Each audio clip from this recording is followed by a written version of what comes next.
Joe Rogan Podcast. Check it out. The Joe Rogan Experience. Train by day, Joe Rogan Podcast by night, all day. What's going on, man? How you doing, man? Good to see you, baby. Papa, look at that ring. Yeah. Holy shit. Good to see Pleasure you. to meet you. The most fun follow on Twitter by far. Excuse me, X. Thank you. Whatever they want to call it. You're the most fun. Thank you, man. You make my job easy, you know. All the entertainment you give me. How did you decide to start doing this? How did you? First of all, were you always this funny? I would like to think so. But like your social media presence, like I think Tony Hinchcliffe told me about you. Yeah. He's like, dude, you have to follow Antonio Brown. You must follow. He's the most must follow on the internet. I'm like, really? And then I go to your page and I'm fucking dying laughing. We're sharing it around the green room with the comedy store, like, ah. And then when I won Cracker of the Day, I was like, yes. Yes. Of the Yes. year. Cracker of the Year, that's right. Yeah. I try to use X as a good platform to bring laughter, bringing humor back and comedy, making people feel good. Well, you can get wild. Yeah, I get a little wild sometimes. You can get wild on X. Yeah, you could get a little wild on X, but I try to. Twitter, they would have got rid of you a long time ago. You would have been canceled. They probably would have got Yeah. rid of me too if Elon didn't buy Twitter. Yeah, we thanks to Elon Musk for giving us that platform to be able to be Yeah, expressive. man. You know, to bringing comedy back, bringing entertainment. Fun. Yeah, Just ridiculous shit. Yeah. Have some fun again. have some fun again. Yeah, What happened? get Everybody too tightened up tight. for like Yeah. 5 It years. was really tight. Yeah. Yeah.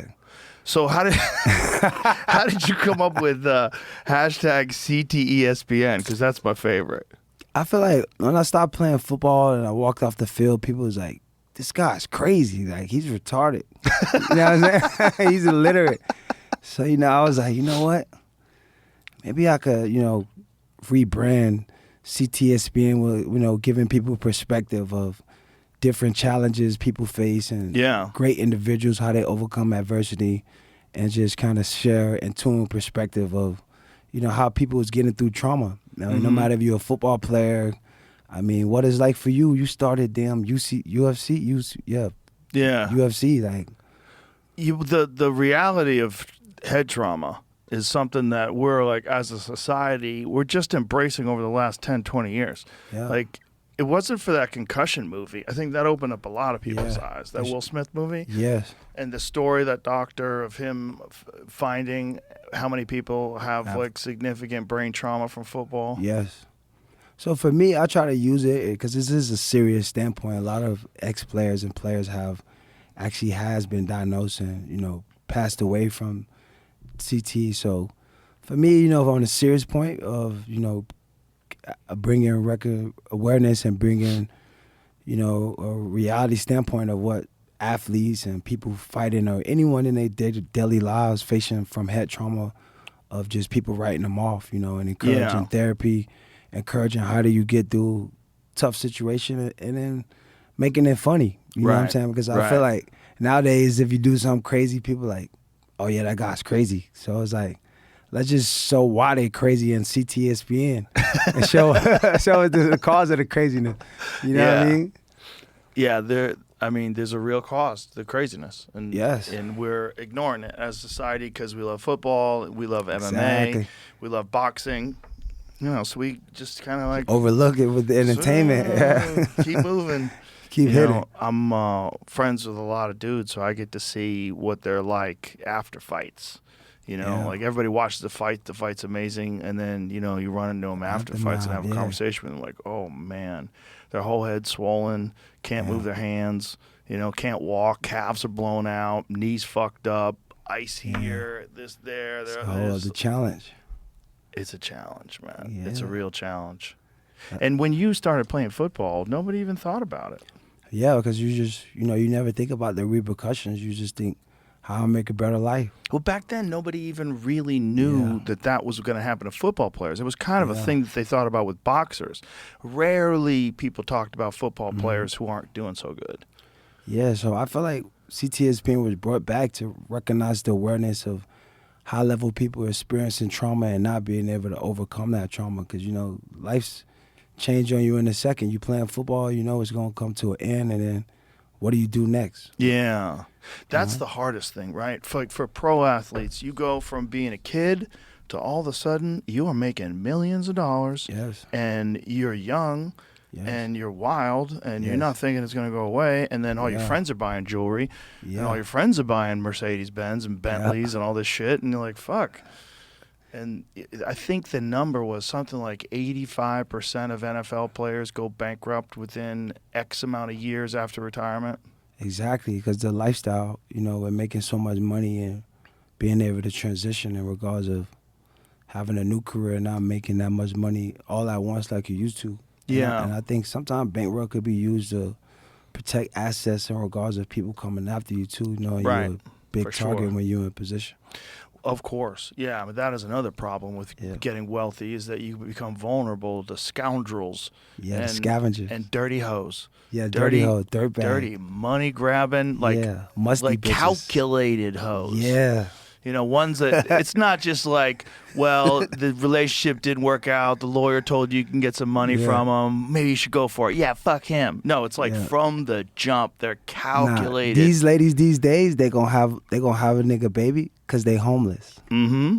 Yeah. Yeah, you gotta hit them and back to the streets where you belong, bitch. You know what I'm saying? Did you ever have situations where you thought like girls were trying to like get over on you? I just feel like nowadays, girls just want the BBD, the biggest and better deal. Right.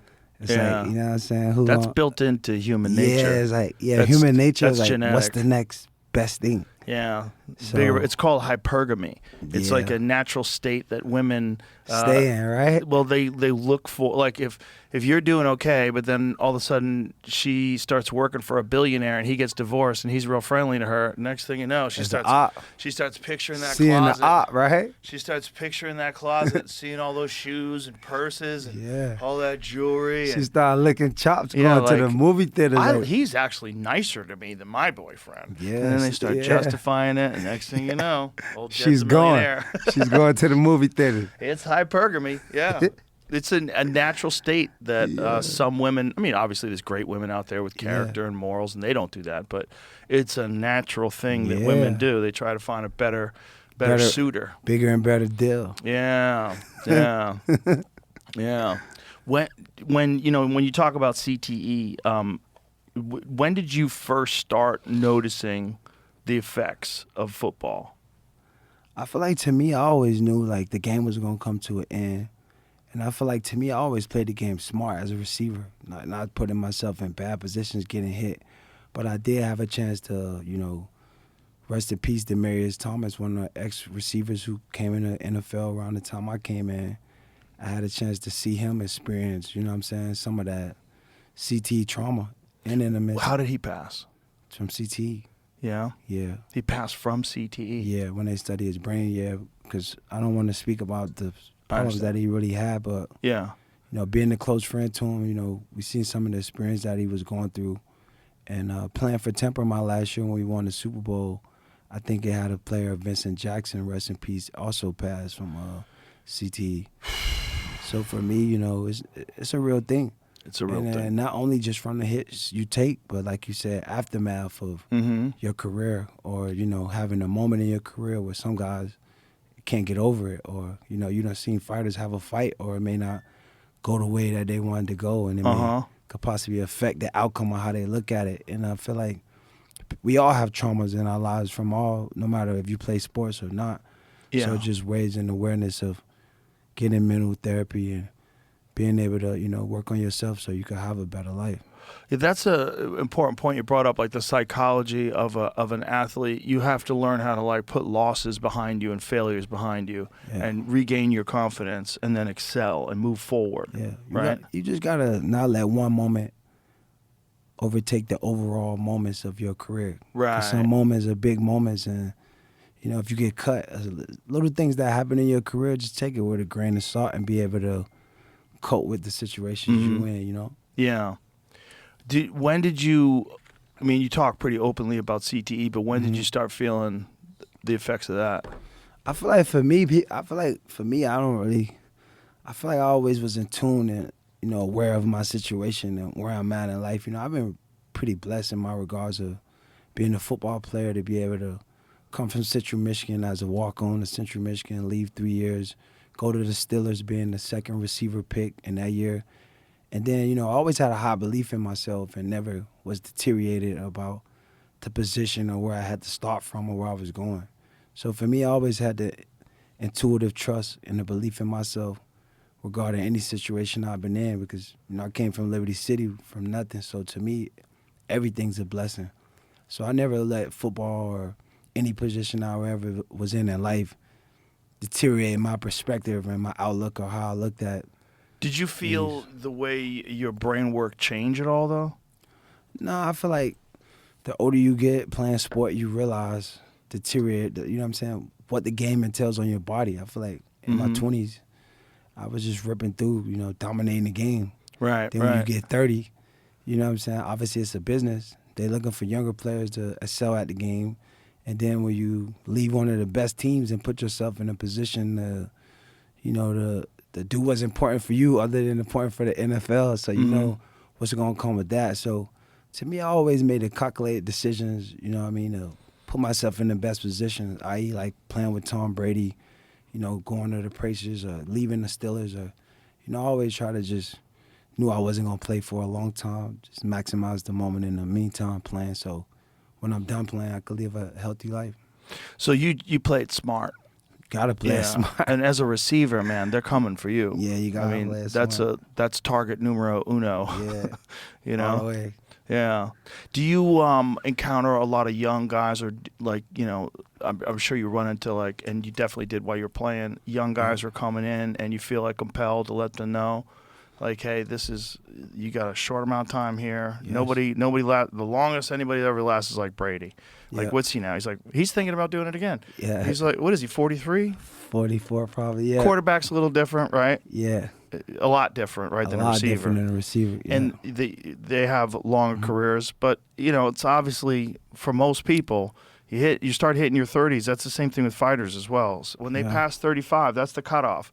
35, you're always looking for decline, and some of them hang in there strong.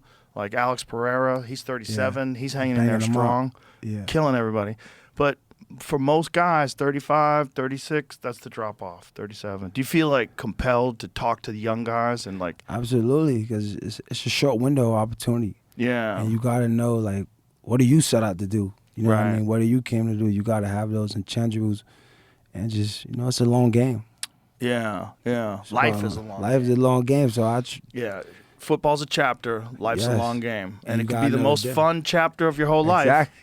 But it's not real life. Right. Football is just what you do. It's really not who you is. But I feel like people will kind of get to know you from what you do based off, you know what I mean? Yeah, of course. Yeah. Yeah. The other thing is that some guys, they have a real problem when they stop playing because they don't know who they are anymore. They used to be a football player, and now all of a sudden they're just a regular person who was a football player. And that's some part of the trauma as well. Some guys, it's not really in tune to knowing themselves in regard to who they is. And to me, I always knew football was going to come to an end, but we don't have unlimited health. And I go back to the trauma, which is understand who you are and making yourself happy, Yeah. Yeah, it's interesting to see that some people can navigate it and they figure out how to do it and they get through life and then they move on to other things and they start doing commentary on ESPN or what have you, and they're doing great. And then most people, that's not the case. Yeah. That's why I say I recommend people who get therapy and, end of your career, have good people in your corner that, got your back that could still help you propel in life. And did you get therapy when you were done? Yeah. Yeah? For sure you got to get therapy. Yeah? Yeah. What did you specifically go to talk to them about? Just how you feel, mental clarity, emotional feelings. I feel like waking up and being a football player when you did it every day and you wake up with so much energy ready to put it out. Right. Just learning how to channel it, learning how to deal with some relationships that maybe change now that you're not in a position, and how to deal with that, or, how to deal with people leveraging you, for what you got now. And just a lot of different things to just provide mental clarity and just, because life's not about just being right, just figuring out ways to just be more happy. Yeah, yeah. You know what I mean? Did you have a plan when you stopped? Did you know what you were going to do? I didn't know what I was going to do, but it kind of just happened. I was making music with the distribution label with video. So as soon as I walked out the field, they released the music. I ended up linking with Kanye West right after. And after that, I was doing Rolling Louds. After that, you know what I'm saying? So for me, I was grateful, as soon as I walked off the field, music song drop. How'd you link up with Kanye? Man, he was looking for me right when I walked off the field. Really? Yeah, they was calling me, Justin LeBoy, calling me in New York, like, yo, Kanye want to meet you.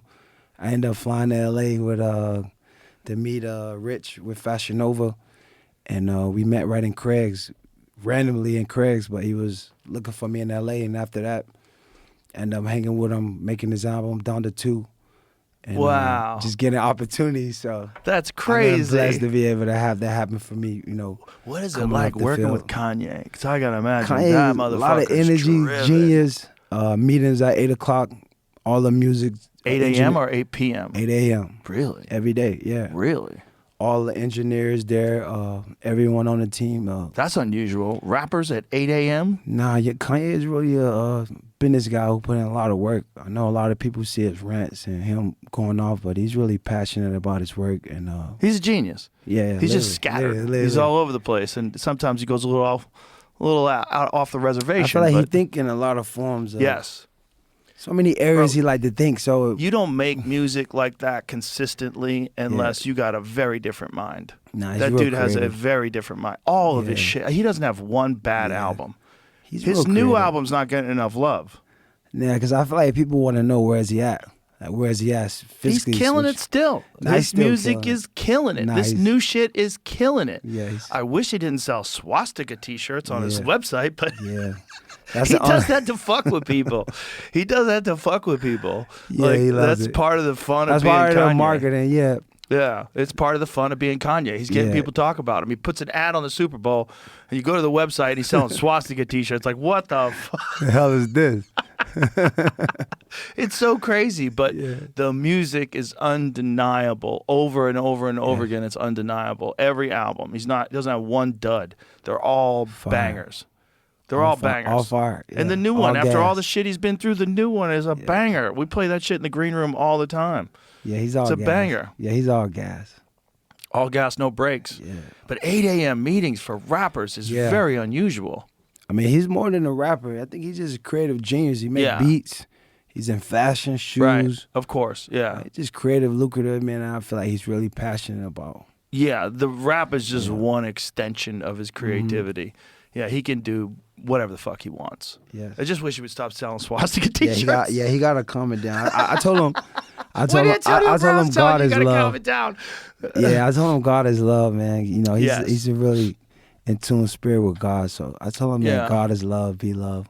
Well, you know what I think? I think Kanye feels attacked, and when he feels attacked, he fires back. Yeah. And then you develop this antagonistic relationship with the media, with some of your fans, with all the people that are upset at you. Yeah. He feels like cornered and attacked and not appreciated, and then he fires at people and starts saying wild shit, and then puts masks on, and he just.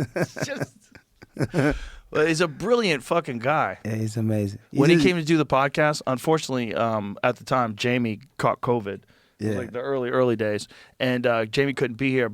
So we wound up doing it in my studio. But what he wanted to do was build a studio that looked like a womb. Now he loves like settings and how stuff looks, shapes, designs. He probably send 100 images every day, just different designs. Yeah, he sent me sketches and shit of what he's working on. You should see his workout. Like he draws on work, like a whole comic book of his workouts? But his workout, like it's retarded. He's just so it's crazy. That's funny. Yeah. Well, I mean, that's how you become a guy that's that successful in so many different areas. He's just creative genius. You have to be driven. You gotta be driven, man. Yeah. You gotta get on that bike and exercise that cardio. Like he got that agility. He got that agility just up and on it. Yeah. But I feel like that kind of brain though is like a Ferrari engine. Yeah, like you got to know how to handle that. Yeah. You got to know how to handle that thing. You're going to go into the woods. You're going to spin off the road and hit a fucking tree. And that's the problem with a guy like Kanye. It's just like Yeah. His brain has more horsepower than the average brain. And, you know, he's on a road where everybody else is going 35 miles an hour, and he's like, get the fuck out of my way. Yeah. You know, because he's got that Ferrari engine. But that engine, you will spin out. The tires won't hold. You will take a corner too fast. Yeah, you'll go sideways. Yeah, this is the crash out bucket right here. Yeah, what's with the helmet? Out. Why'd you choose the helmet? I feel like this is one of the lucrative helmets that they wear when they go to war. Lucrative? Yeah, lucrative. You know, this is the crash out buckets because I feel like when you wear this helmet, you already crashed out. It's like you committed to the crash out. Like right. You're all in. All in. So I feel like we at war right now with the Democrats. I know.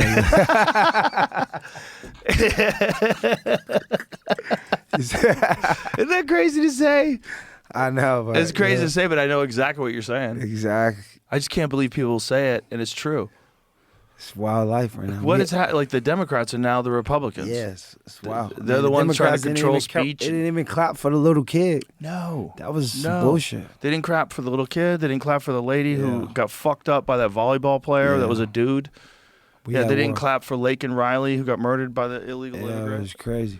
It's just we're so divided. It's so you can't clap for a little kid who survived cancer. What the fuck is wrong with you? Yeah, where your heart at? Like he's on their side, so you can't clap for this little kid. Like clap. you're upset. Yeah. This little kid's watching you not clap at him. Yeah, that's crazy. That's a little child. Yeah, hurting his heart. A child with cancer, and you can't put your shit aside to give that kid some love. That's crazy. Yeah, that's. Yeah, that's we have to stop the division in this country, and I feel like people are digging in their trenches. They're digging in deeper and deeper, and really we should be encouraging the opposite. Yes, most of what people are arguing about all day long in politics is not affecting your life. It's bullshit. It's all bullshit. It's bullshit, and you could get caught up in it, and it could become your whole life, and you will waste your life thinking about that stuff instead of thinking about stuff that you actually have control over. Exactly. Your family, your friends, stuff that's important. Your life, stuff that's actually important, which is what you should be thinking about most of the time. Reality. But some people, they think about that and then think, well, what are these motherfuckers doing behind the scenes? They're stealing my fucking taxes, they're doing this and bringing in the illegals, and what are they doing with the trans kids? Non-stop. Yeah, it's nonstop, man. But that's why we got to bring comedy and love back, and the enjoyable laughs on X. Making people. Were you on Twitter before Elon bought it? Yeah, I was on there before. Did you get in trouble at all? Or would you take it on the DL back then, like a little lighter? Nah, obviously back then I was representing the NFL. There's some stuff I can't really talk on and speak on. Are you representing the NFL right now? Yo, you gotta get the fuck out of it. Yeah, some of the shit you write is wild. Yeah, you get wild. But it's funny. Yeah. That's what I go to Twitter for. Comedy, I don't want to be mad. Laughs. Yeah. We don't want to stress people. I wanted people to come to my X page and fucking ball out your eyes. Yeah. So when you did the awards, who put that together? Me and my guy Jacob, we put it together. Genius. Yeah. Genius. That was amazing. And everybody loved it. It was huge. Love it, yeah. I think it was bigger than the award show or the Oscars. I feel like we had a lot of numbers. You had a lot of numbers on X, man. Like a lot of people watched that. What was the final numbers on that? I think almost 200 million engagement. That is so crazy. Right on the X, That's so great. But it's fun. People are starving for fun. They need excitement. Yeah. A little uncomfortable, but a little cool. Because we make the uncomfortability cool when it's like, damn. Also, you're doing it all with a big smile. It's happiness, man. Yeah, you're having a good time. A good time, making people feel good. Yeah. That's what we need more of. Are you going to do more award shows? I need to. We need to do more, especially if you're a part of it. If you're going to come support it, of course. I'll support. I'll get a bunch of guys to come, too. We need to do a real experience, like a real show awards where we have it. I feel like you could do it every quarter. You could do like once a quarter. Every 3 months, Why not? You get some sponsors. Let's go. You know, because like that's a legitimate show. Like fuck all these other award shows. Like I didn't watch the Oscars. There's so much politics. It's just not even fun. I know they're talking about politics and Ukraine and this and Gaza and Palestine. Get back to you're making movies. Just make your fucking movie. Right, just go right to the theaters and keep it going. This is what we did. We worked real hard. Everybody, thank you everybody for all your hard work. Yay, we won. That's it. That's it. That's all I want to hear from you. That's all we want to hear. I'm not interested in someone who lies for a living, because that's what they do. They pretend to be somebody else for a living. Yeah. Tell me how I should view the world. Yeah. I like to go to other people for that, please. Thank you. You're welcome. Yeah, you fucking people are just Dickhead. actors. Just because you're famous doesn't mean what you have to say is important. Exactly. Especially at a fucking award show. Imagine like taking your time and you're gonna use that award show to denounce politics and proclaim your platform. Like, Just ruin shit. boring. Super boring. Boring. Yours is fun. You could have a giant audience. You could have musical performers. Like, Have a real show. yeah, that man. people look forward to and feel happy about. Yeah. Fuck yeah. And make people feel good for doing great things, man. Yes. And it's also like the fun thing about you doing something like that too is it lets other people know like, oh, I could cut loose too. Yeah, you and can be a little open. Yeah, have maybe a little I comedy fun. Yeah, maybe someone will pay attention to me. Yeah. Maybe I can crack some good jokes and have some fun. Some and good humor to bring people together. Yes. Yeah. Well, that's one cool thing that I am seeing from a lot of former athletes. They're starting podcasts. Yeah. I like the podcast. This world of space. Yeah, it's like it's a good way for guys to just sit around and shoot the shit and be expressive. Look at Pat McAfee. I mean, he's fucking He's killing it. Yeah, killing Pat took it to a whole new level after Killing the it. career. Exactly. Yeah, but that's like a great example of what's possible for a lot of former athletes. Yeah. Especially fun guys like you. Yeah. Have you thought about doing a podcast? I would love to. I just started a little one, CTSPN, but I think I need it. I feel like I don't want to be the guy that's just talking about. Yeah. I feel like sometimes it get a little watered down when you just talking too much. I feel like as a player, I always was about action. I love to talk and be funny and creative, but sometimes it depends on what's the seriousness and the purpose coming behind it, or what's the meaning. Believe me, I know. I talk too much. I talk 4 or 5 days a week sometimes. But your opinion is really good. Thank I like you. seeing you give Thank your you very opinion, much. and you always real. You're a realist. I Not a lot try of to keep people it that's- real. Yeah. Keep it official, or tell the truth how they feeling. So it's always amazing to be here with you on the Thank you. experience here is real. Well, I feel very fortunate that my job depends on me being real. Yeah. So you don't have an option. But to a lot not of be people real. can't really pay that price. Like, how do you come to a source with yourself where you could just be 100% genuine about like how you feel and who you is? I kind of always have been that way. I think that's my CTE. I love that. That's your trauma, I got hit just in the being head your a lot real when I self. was young, man. I got hit in the head a lot, and I think all my years of sparring and fighting, I think rattled something loose. It rattled the give a fuck part loose. Whereas like I don't care as much if other people are mad at me as some people do. I don't care as much. I mean, I don't like it. I don't like it if people are upset at me, but it doesn't ruin my life like it does with some people. I can just like, Stay true to yourself. yeah, Whatever. Also, I think I have enough real world perspective to know what's actually important in this life.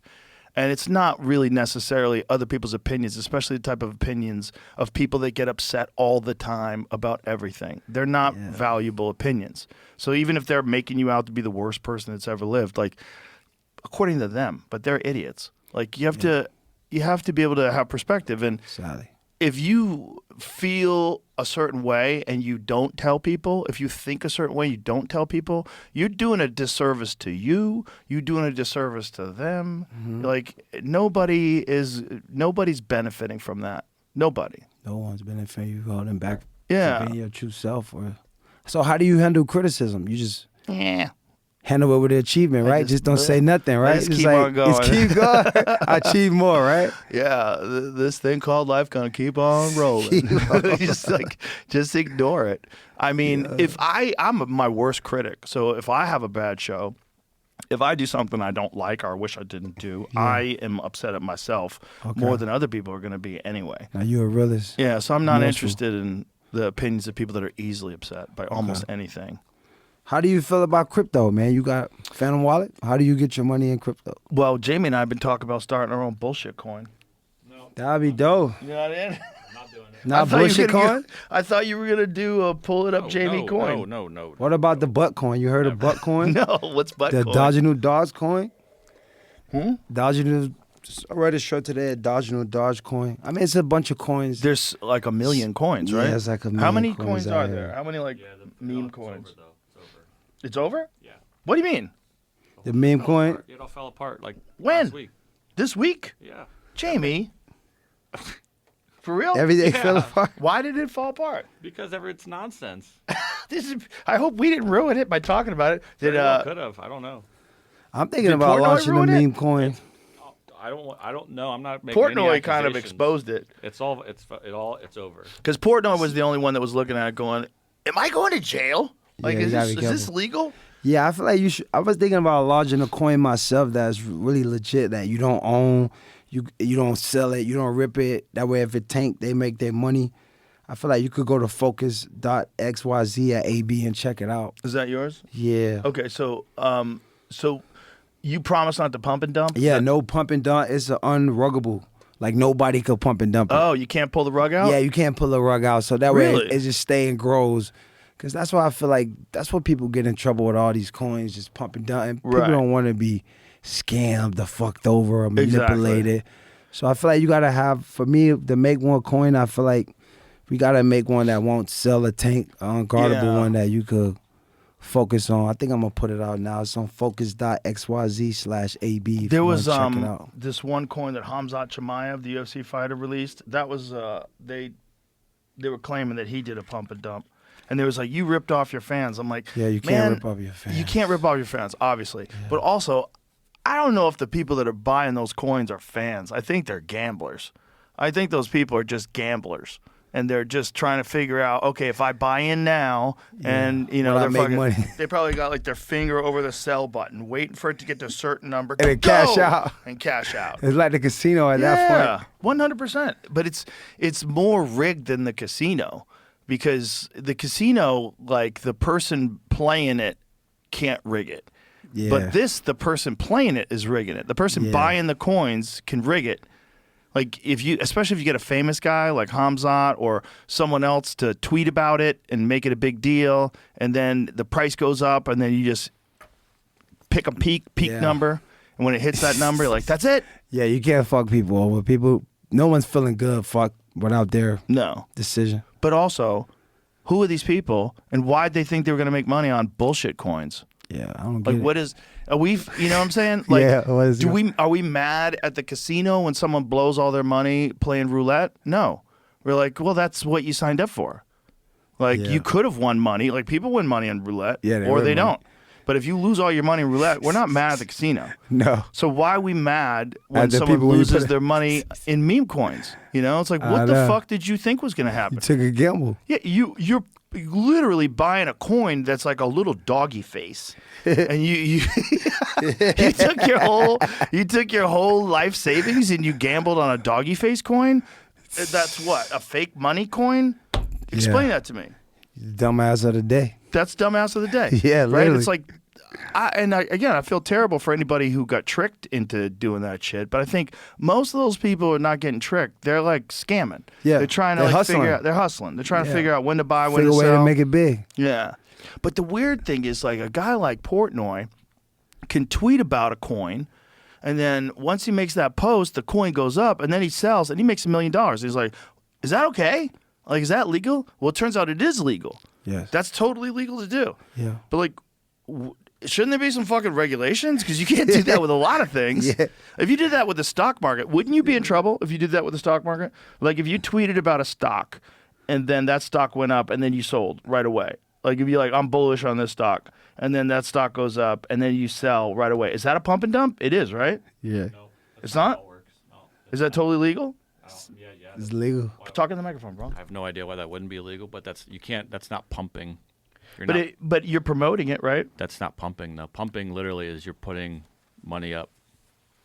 Okay, so you're putting money to elevate the price. It has to be seen. There has to be something Right. to look at. Yeah. So that's the question. So it all starts out with some real money, Yeah. right? Yeah, you got to put something in on it. You can't just start off. You got to have your money. How much money? How Like- much ever you could put. How much does a coin like? It all starts. Literally depends. It's over. I'm telling you, It's this on is you. over. It's not worth learning it now, but Jamie's funny. It's over. You know what that means? That means Jamie's stockpiling coins. No, I'm he's trying to literally- bring down I'm the price. trying to tell you. Don't you feel it? He's That's what trying to get it doing. lower so Yeah, he yeah, can yeah. get the ups. He's trying to bring down the price. if I was, that's I know not what how you- this game bro, works. I It's know what you're literally doing, the man. Why opposite you of how it lying? would work. If You don't that's have to what I lie was to trying us. We love you. All I right. seen you get high with Elon Musk on here. He hit the joint and it's like Allegedly. he hit the Allegedly. yeah, alleged. I like that. He got in Alleged. trouble for that I don't know because he has top secret clearance. Yeah, I figured he was. That was Think about that. We can't show that on YouTube anymore. YouTube is YouTube is not liking the smoke. Right? YouTube is taking some precautions, But protecting make sure people Bay from smokes, themselves. man. 56. So this is stuff the that you cracker have pack. is Yes. legal in 50 states. Yes, I don't Bay even want to smokes. ask how. I just trust you. Bay smokes. Bay smokes. How's make it legal in 50 states? I'm going to ask how. Bay How? smokes. Right. Bay smokes. You gotta explain to us. I know how it's legal. How? Bay smokes got the paperwork. He figured it out. Well, it all I should think be he got legal. hemp. He sell hemp as well. Oh, okay. So that was the key about it, to be able to get the clearance in 50 states. Bay smokes. I don't know how the DEA feels about that, but I feel like we're just a few years away from it being completely legal. I know Kamala was saying that she wanted to make it legal if she got into office. Yeah, that's the best thing she ever You want said. some coffee? Yeah, I hope Trump does it too. Yeah, that'd be cool. I really do, because it's stupid. Thank you, brother. It's, I mean, if you don't want to smoke pot, don't smoke pot. If you don't want to drink whiskey, don't drink whiskey. It's your choice. Yeah, just give people choice. Don't tell me it's all bad for you. Stop. You don't know. You Yeah. don't know. You obviously don't smoke weed. Shut your mouth. You dig? It's gonna make you lazy and ruin the children. No, you have lazy kids. You get kids high, they get paranoid. When they get paranoid, they work harder. They're like, oh, I gotta get my shit together. Yeah, you start picturing yourself old in your deathbed. Like, what did I do? Like, oh my God, I gotta get to work. Get you going. Sometimes a little paranoia is good for you. Yeah, you I need like that. it. That gonna put that fire in you to get going. Yeah, comfort is the Yeah. worst poison that a man can Yeah. consume. Don't seek comfort. No, Gotta commit to be the difference. Yeah, you get to enjoy comfort when you earn it. You know, long day's work, you want to come home, sit in front of the television, watch a little Netflix, have a good time, have a nice meal at a restaurant. Yeah, you earned that. But don't think that's what you want out of life. Yeah. I just want to retire and drink. Jordan Peterson talked about this. He said, what's your vision of retirement? It's like, is your vision of retirement sitting on the beach, drinking margaritas? Like, how long do you think you can do that for? Maybe a day. Yeah, 2 days, a week, 2 weeks. Life and then is always you're going. going to be depressed. Yeah. You have no purpose in life. Yeah. I think the problem really is that a lot of people don't have any purpose while they're working. Like, a lot of people aren't fortunate to pursue a career in football and to be, a podcaster or something they enjoy. They're doing something that sucks, so they can't wait until they don't have to do the thing that sucks. And they think, oh, I could just be free, just to lay around and do nothing. Like, man, you better find something to do. You Life's better go play always- golf. Life's always about being driven. The moment you think is you can stop and just not do nothing, then you're gonna be stopped. You gotta keep going. Exactly. Yeah. That's what I tell all my friends that start getting successful. People are like, oh, you made it. You can relax now. I go, listen to me. There is no made it. That You is made it when you're done. There's no made it. Made it is not real. It is just life. Exactly. You're Never living ending. life. You're successful. Good. That means you have an obligation to work harder to keep it rolling. Yeah, hold up. That standard. You gotta stand it to it. You got to keep going. Yeah, it's you got to never push ending. it harder now. But there's no made it. There's no fucking holding hands and walking out into the sunset. That's just the mentality for people who, in that contentment, just Mm-hmm. wanting to be content in regards of everything's done, right? You know? Yes. They want to get off work. That's Exactly. what it is. They want to get off work They and want to relax. go do some on their own time. Yeah, because most people are not really living. They're just surviving. They're just existing. doing what they have to do. Yeah. And the only time they feel like they're living is they're hanging out with their friends. Yeah. Having fun, relax, but you can't do that professionally. So you gotta find something. You gotta find something you enjoy as much as your hobbies. Figure out how to do that. You gotta live life, you know what I mean, healthy. Yeah. Exercise, what you eat. Yeah. You know what I mean? Yes. When you first started posting wild shit on Twitter, Yeah. did anybody ever call you and go, "Hey man, Of you gotta course, stop"? everyone. They're like, bro, what the fuck? They're like calling my phone, like, bro, you an idiot. You calling people crackers now? What the fuck is wrong with you? I'm like, bro, it's an uncomfortable sense of humor for comedy, bro. Well, cracker is the most benign of all insults. That doesn't work at all. That's what I'm saying. It's It like has- everyone love crackers. Yeah, no Ritz one's upset. crackers, Cheez-Its. Yeah.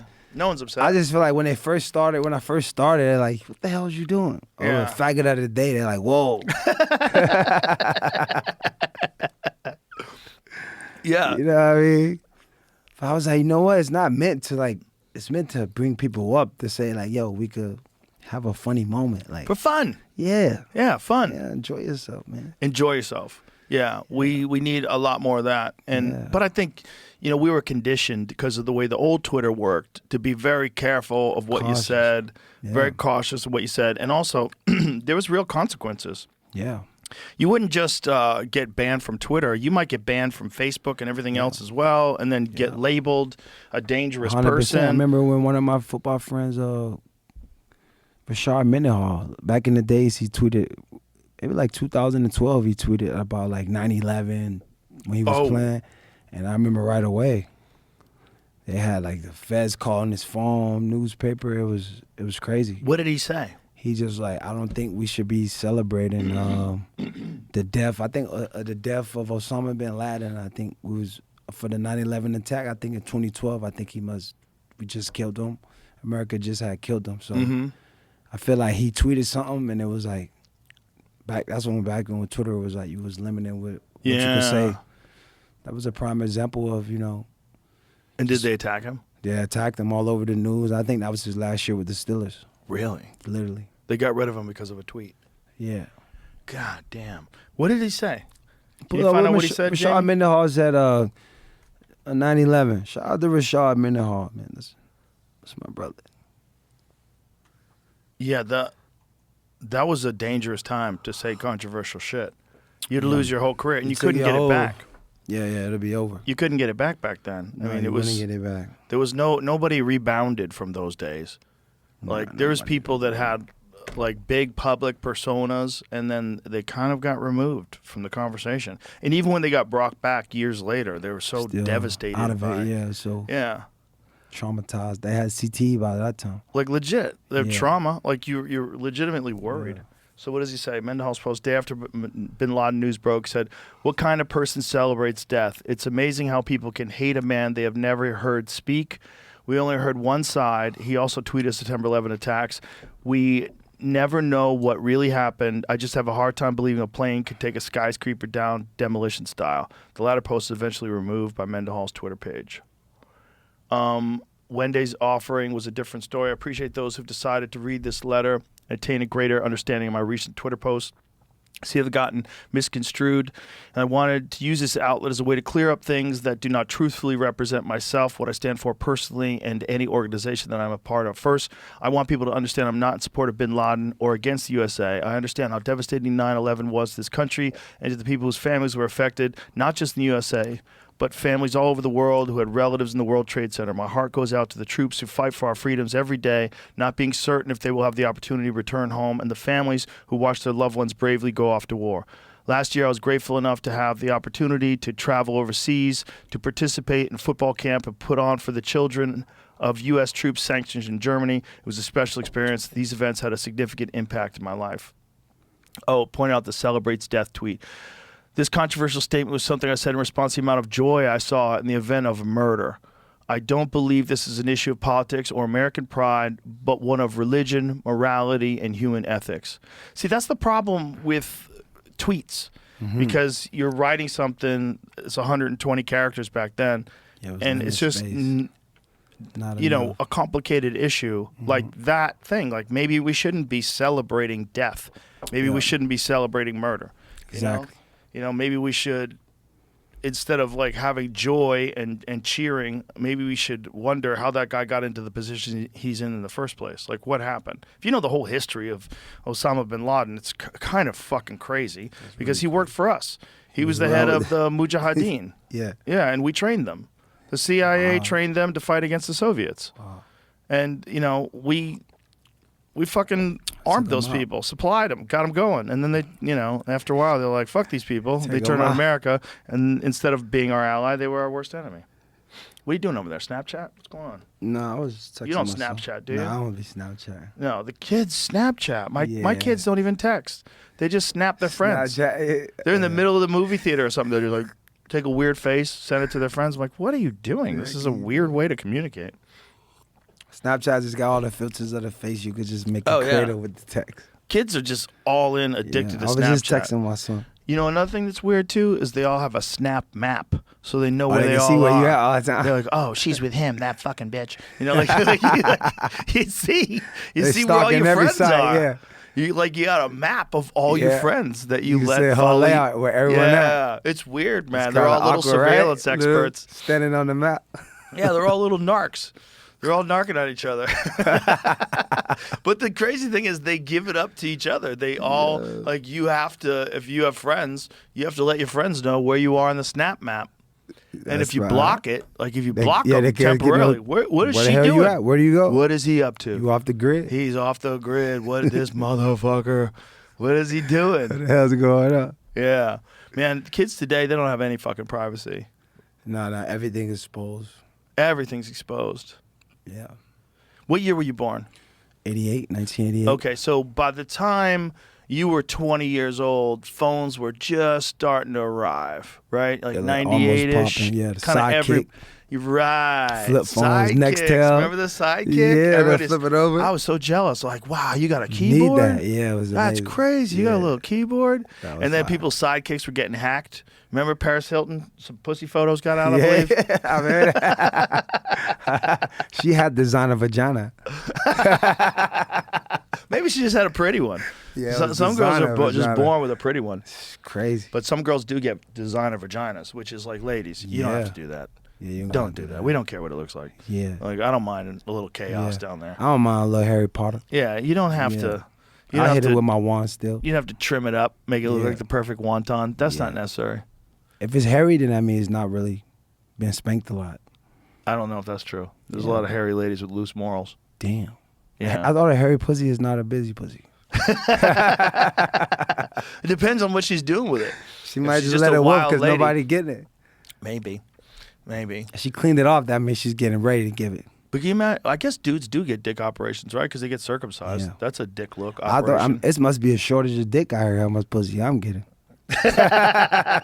Well, that's always the story. Is that 80% of the women are dating 20% of the men? That's the real story That's of the life. ratio, huh? That's the reality. 80% of the women are attracted to and are dating, or excuse me, 80% of the women are attracted to and are dating 20% of the men. Always. Wow. So that's why there's so many incels in this world. So many ratios. So many dudes just jerking off and playing video games because nobody wants them.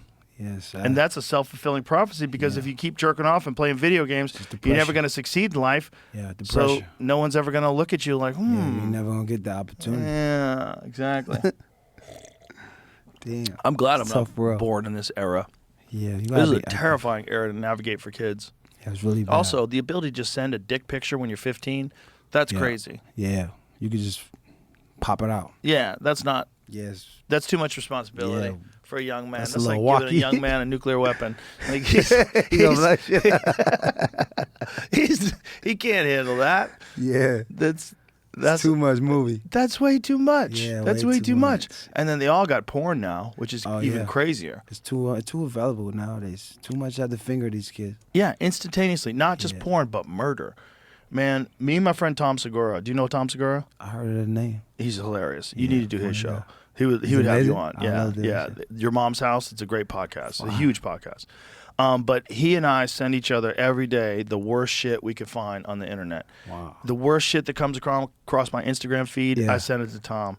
It's every day. It's someone getting murdered. The worst shit of the day, some craziness on there, right? It's always some shit like, wow. Oh, and it's not one time a day either. All it's day, like right? multiple times a day. We're traumatizing each other. It's like, what the hell is this? Today was a dude who crashed his motorcycle right into a gas truck.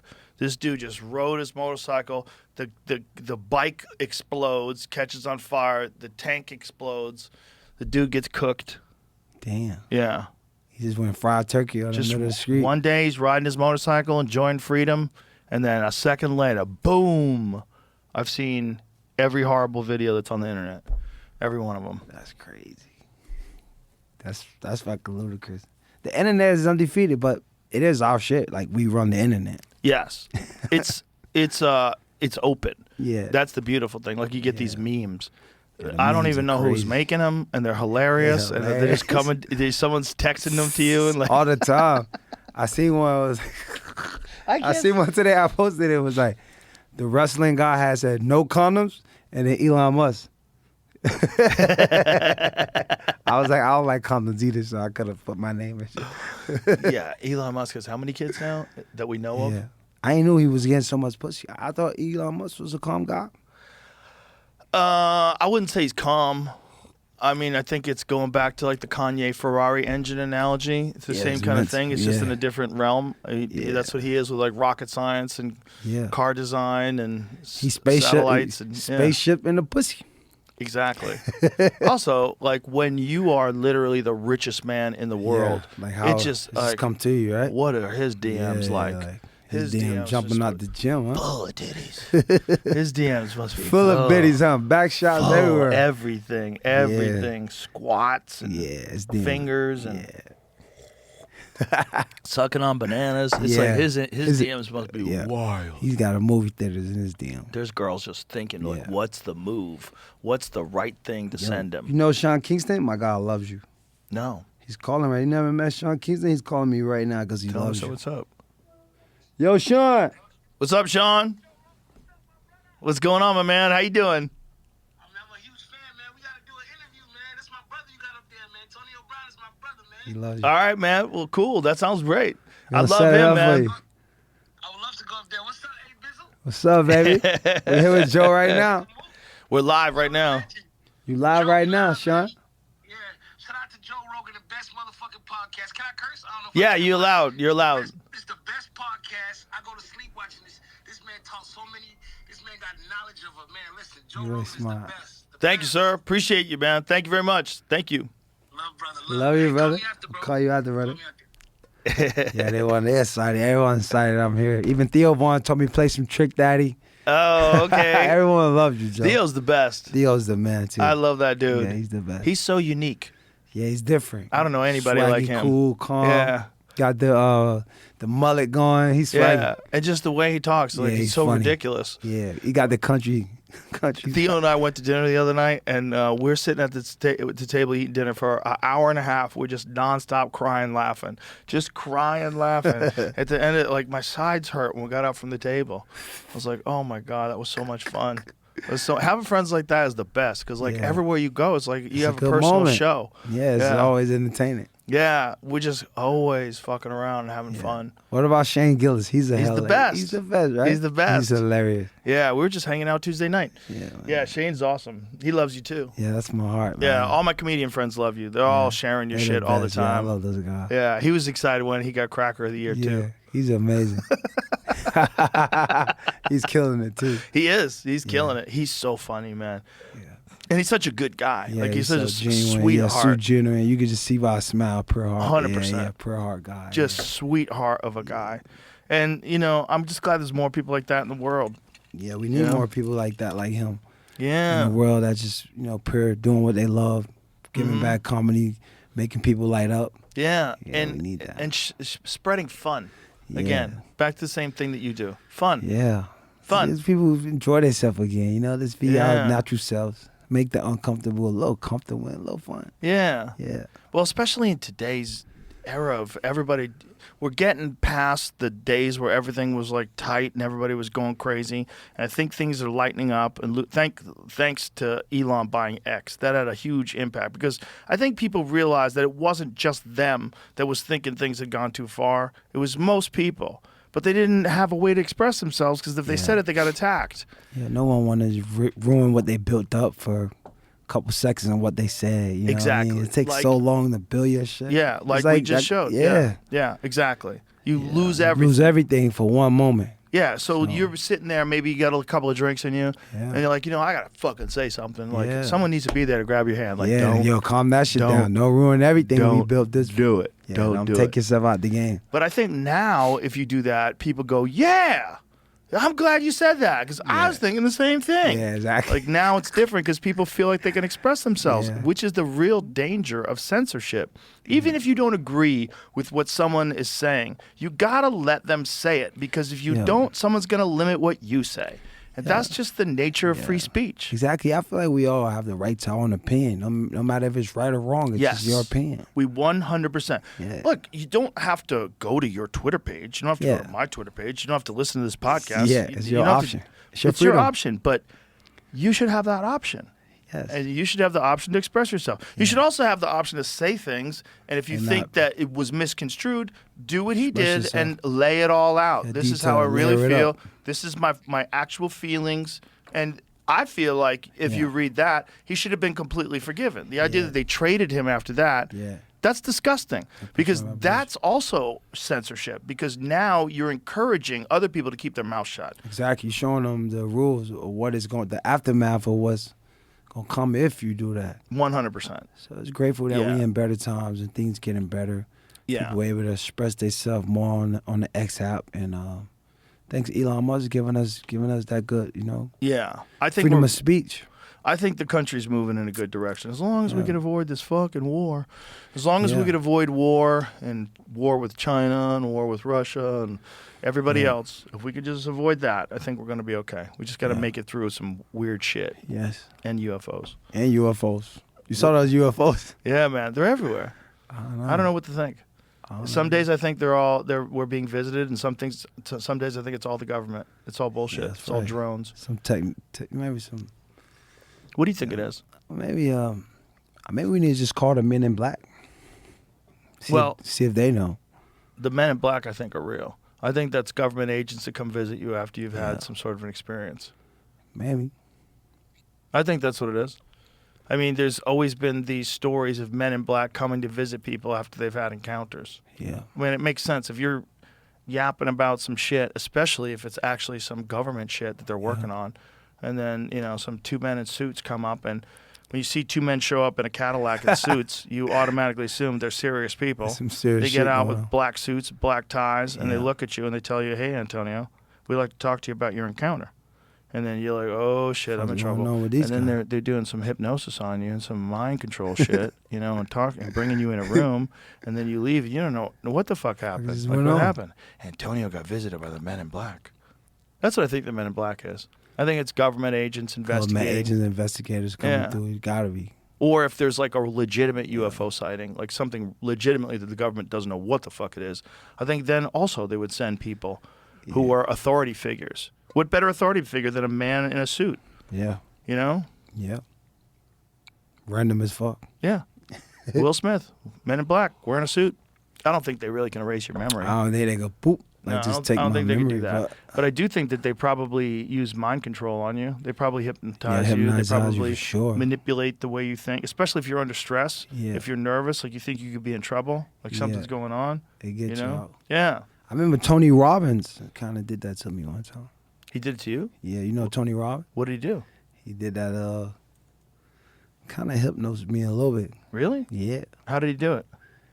You gotta like just sink some stuff in my spirit, just like, yo, AB, go win the Super Bowl. See yourself like this. Oh, really? Yeah, Tony Robbins really amazing. I met him through Tom Brady. Oh, Right in really? Boca Oh, Raton. does Tom Brady use him too? Yeah. So he does mind coaching for you? Yeah, I put you right to sleep, everything. Really? Yeah. So how does it, explain it to me, like lay it out. How does Just it go kind down? of like, you know what I mean? Close your eyes. You just say a lot of stuff and just bring it in, just kind of put in your spirit. You know Tony Robbins, right? Sure. The famous. Bro, I read his books he- when I was 21 years old in 1988. I was That guy reading was his book amazing. when I was trying to figure out how to make it in comedy. I got it was like a cassette thing. Like Yeah. you have a bunch of cassettes, and there's each one has workbooks that you're supposed to fill out stuff and goals and all these different things. He's got legit He's great legit. information. Yeah, I went and seen him in Boca Raton maybe 2020, right before I got with Tampa Bay. It was like, yo, you're going to win the Super Bowl, man. You're gonna make a big catch. See yourself. Really? Just lock it in my spirit. Just it's pretty cool, man. Shout out to Tony Robbins for doing that. I think there's something to that. He got a real good manifestation and just Yeah. downloading and programming your body just for just seeing yourself at that place. It was another level. I think that shit works. Nah, I think it there's doesn't. limitations to it. I don't think you could take a sloppy accountant and say you're going to beat Mike Tyson. You know what I'm saying? Yeah, you can't just do that shit. You It can't. don't work like that. It doesn't work like that. But But- I think if you're already talented and Yeah. you're already in the game, and you could put some Dial in things your in your spirit, mind, and you can make some things happen. Yeah. I think there's a little bit of something to that. Yeah. But it's not everything. It's that's why. not Did everything. you ever see that movie, The Secret? Of course, that's a nice book too. Yeah. Yeah. So The Secret, It's I about think some of those things, right? it's about one aspect of it, but they concentrate too much on the one aspect. Yeah. The one aspect is the visualization, which I think is an aspect. Like imagining, speaking it into being, that's one aspect. Yes. But there's a lot of other shit Other too. aspects, yeah. There's talent. There's hard work. Yeah. There's good coaching. It's discipline. There's discipline. Discipline is Opportunity. probably the most The top important. part- yeah, the most important. As a football player, you must have course. felt like that, right? Of course, discipline is the way you emanate success. Yes. You go there on the road trips and you messing with girls and Not getting sleep. yeah, not getting sleep, not eating the bad right food, foods, right? exactly. Yep. Yep. Not making your workouts and hitting Yep. those. Yep. Yeah, studying that film. Discipline the most important. It's so important for everything in life. So like to think that the secret is the only thing, you just have to think around and visualize it. Like It's not the only thing. No, it's an aspect that I think is real, but the problem is people put so much emphasis on it that it becomes bullshit. It becomes like woo woo. They don't think it's real, but it is an aspect. You know, Mike Tyson used to get hypnotized. Gotta hypnotize yourself. I feel like it just make your vision a part of your spirit. Anytime you know, because I feel like you can write stuff down, write affirmations. You could set goals, but to meditate on them and make them a part of your spirit, like Yeah. it's different. Yeah, to deeply think about them, Yeah. embed them in your consciousness. Yeah, make them them a part of you. Yeah, and then do all the work that's And required then do to all get the yourself little to things. Yeah. You got to do all that As shit well. too so that it can manifest. Everything come together. Yeah, so that it can happen. Yeah. And even then it might not happen. Yeah. Like you might not have done it right. You maybe need more work. You gotta put it all together Yeah. again. Maybe you need more discipline. Maybe Yeah. you need more hard work. Maybe you need better coaching. But it's an aspect of success in life. You know, and I think with everything, with being a good parent, with being a good father, with being a good husband, with being a good friend, with being a good employee, a good boss, like with everything. Like Everything you do. you have to like have a mindset of what you're trying to accomplish. Absolutely. A Yeah. vision. And you gotta make it a part of you, not just writing down, Yeah. just making every aspect, every step. If you're gonna have success a part of you. How many times did you do that with Tony Robbins? I did it like 3 times. Yeah. Yeah.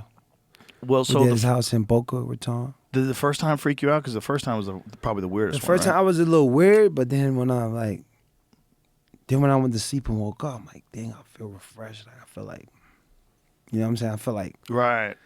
I got some new feelings in myself because I feel like at that point I was going through stuff in the NFL and I was kind of like was pissed off because I kind of knew like, man, these guys could just get you out your spot whenever you want. But it was just like I finally realized like, you know what? It's not even about me being right in the situation. It's about just being happy. Like what made me happy in a situation instead of just focusing on, man, I'm right, man. They did this. I was right. Right. All right, man, just let it go and be happy. Well, for a player, the best revenge is to be undeniable. Yes. Right. People could talk all that shit, but when Yeah. you're undeniable, they got to give it up. Got to to you. deal with it. They got to give it up. That's the best revenge. Exactly. Always. And I think that's probably the case in everything in life. Yeah. Is to be undeniable. If you're undeniable, everybody's got to shut the fuck up. Yeah, yeah, They all got to shut the fuck up. And if they don't shut the fuck up, they look foolish. yeah. Now they're like idiots. Yeah. Now they they're look like foolish. a fool. Yeah. Yeah. Just talking for no reason because Right. you know what happened. Exactly. You know? You're just a hater at that point. Oh, there's so many haters. Yeah. There's so many haters. You But gotta love your ops. I Yeah. feel like haters make you, go harder. they make you work harder. Yeah, make They you. do. They bring the best out of you. Oh yeah, they do. Haters are good. Fat shaming works. Yeah. All that stuff. Yeah. Like haters, like that, Yeah. the anger, the jealousy, mean shit, like that motivates people. Yeah. It's You know, always you still want reciprocated. Never Too done much. You just don't want too much. Yeah. You know, it's No like overkill, but just a little tad bit. if you get a little bit of snake venom every day, you get immune to snake venom. Yeah. Yeah. But if you get a big dose, it'll fucking kill you. Yeah. Take you out the game. Yeah, don't be like reading all your hate all Yeah, day long. yeah. That's not good for you either. Yeah. But a few little haters motivation to, lets you know you're on the right track. yeah. Let you know your trajectory. Yeah, you want a few haters. If you don't have haters, it means you're not doing Yeah, good you enough ain't to popping. get haters. Yeah. Yeah, I mean you. Everybody who's doing great gets haters. Some haters are hilarious though. Some haters are so dumb. It's like you wonder if they're real people. Like for fighters, it's my favorite. Like, oh, he's a pussy. Like, what are you talking about? That man is literally a professional fighter, and you're calling him a pussy? That's one of the craziest things I've ever heard. Every fighter thinks every other fighter's a pussy. They do. Yeah, it's like They everything think they're pussy. bitches. Well, that's the thing about alpha males. They think they're the only one that's an alpha male. Yeah. They don't think there's someone out there exactly Like like them, exactly. And maybe a little faster, and maybe a little stronger. Maybe balls a little bigger. Yeah, maybe A little something. more testosterone. Yeah, maybe hands a little bigger, jaws a little wider. See how that little edge, Little edge. that allows them to survive the firefight. Yeah. How much UFC do you watch? I watch UFC every Saturday. Do you really? I love Bone Jones. I love fighting. I feel like if I wasn't a player, I probably would have gotten into some sort of fighting. Yeah. Yeah. Did you ever do any martial arts at all? No, when I was little, my mom signed me up for karate, Yeah. do a little jujitsu. Oh, cool. Okay. Yeah. But never like really got serious with it. No, a couple of. Might be a fun hobby for you. Yeah. I like training and working out with it, grappling, wrestling. Jiu-jitsu is what I meant because that way you don't get hit. Yeah. Like I stopped sparring when I was like 27. Yeah, I was no like, hits this to the is- heads, right? this Like is it's over. It's just they count. Yeah, Hits to the head of the gym counts. They all count. All those little donk, all those little donk, dinks, huh? all those little, they all count. Bang, they all count. Yeah. It all like It's just going to adding up. it all adds up to some weird brain shit where it doesn't quite work right. But Yeah. this weekend's a big one, man. Pereira and Ankalaev. That's a big, Pereira been kicking ass too. He lost the last one though, right? He's ready to bounce No, back. no, he won. He The won last time he right? lost was against Israel Adesanya. That was 4 fights ago. I Adesanya been believe. getting his ass with a little bit, right? He been fighting too much. He fight like back to back to back. Well, he took a lot of time off, but he lost to Imavov, who's very, very good. Yeah. And he lost to Drekas Duplessis, who's the champion before that. But he was winning that fight, but he got caught and then he got strangled. I mean, it's hard to stay on top, man. Yeah. It's hard to stay on top. And when he was in his prime, when he was dominating the division, he was the fucking man. He was going crazy. It's not like he's lost his skills, man. It's just this is a tough fucking sport. Tough sport, huh? It's a tough fucking sport, and the sport does not rest. The sport keeps Everybody's evolving. coming. These guys coming up every year. They're Everybody's better. coming. Every year they're more complete. There's just no getting like worse and one-dimensional fighters anymore. They can all do everything. All these guys could just freaking bang out. They can do everything. The best guys today are all super multifaceted. They all can do everything. But then you have guys like Pereira, who's really a specialist. He's a fire. kickboxing specialist. Yeah, he's fire. Did you ever watch him kickbox? Nah, it's crazy. I was a giant fan of his before he ever got to the UFC. I was telling everybody about him. Like, if this guy gets to MMA, we got fuck fucking him shit up. problems. You got problems. That guy, he just has to touch you once. Shit's going down. He's so different than anybody else in the division. Like, he knocks everybody out. Everybody hits hard. They all hit hard. But he putting that shit fucking down. dude hits hard. hard. You know they have that punch machine? Oh yeah, where you can see the power. blast it? What's his power? 190. Oh, Francis Ngannou had like 130. Oh yeah, he got punch power. He's got more power He's than putting shit Ngannou. down.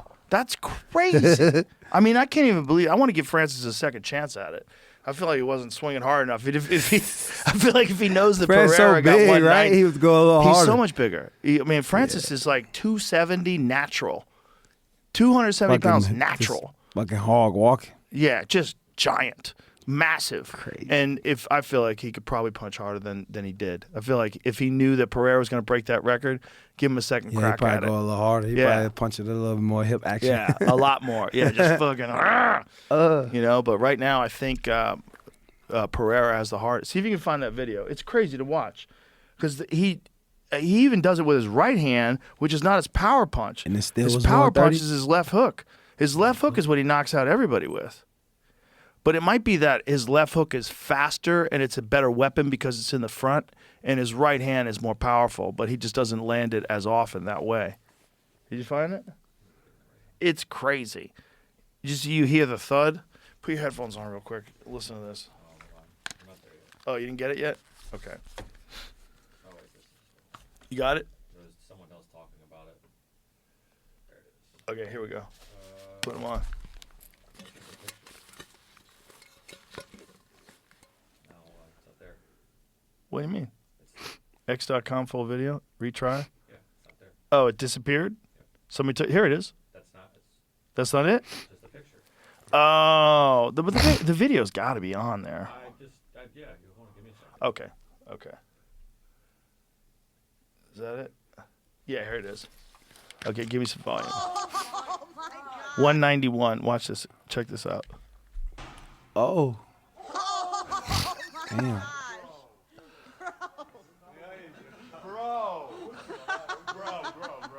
That's so. Right hook. You have to understand how crazy that is. That's an insane amount of power. The hardest You I've get hit ever with kicked that, it. you going down. Yeah, the hardest I've ever kicked it with legs. Kicks are way harder. The hardest I ever kicked it was like 152. And he punching 170. 191. More than the 191. 191 with a punch. Different. It's insane.